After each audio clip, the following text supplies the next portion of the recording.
নমস্কার বন্ধুরা, গোপাল ভাঁড়ের গল্প চ্যানেলে আপনাদের আরও একবার স্বাগত। আজ আমি আপনাদের জন্য নিয়ে এসেছি নতুন একটি গল্প। গল্পটির নাম মোক্ষম অস্ত্র। তাহলে দেরি না করে শুনে নেওয়া যাক আজকের গল্প। এক সকালে পারিবারিক কারণে গোপাল আর তার স্ত্রীর মধ্যে ঝগড়া বাঁধে। সে একেবারে তুমুল ঝগড়া। গোপালের স্ত্রীর রাগ একসময় একেবারে পঞ্চমে চড়ে যায়। সে রেগে মেগে ফুঁসতে ফুঁসতে একসময় গোপালকে বলে উঠল, তোমার মতো কানা আর কান কাটা লোক আর দ্বিতীয়টি নেই। গোপালও এবার রেগে একেবারে কাই। স্ত্রীর কথায় উত্তরে সে মোক্ষম অস্ত্র ছুড়ে দিল। হ্যাঁ, ঠিকই তো বলেছ।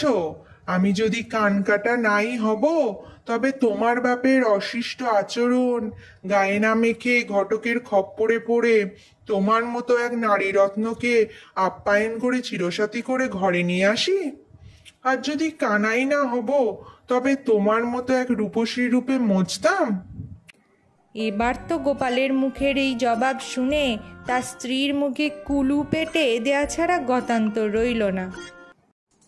তাহলে বন্ধুরা, এই ছিল আজকের গল্প মোক্ষম অস্ত্র।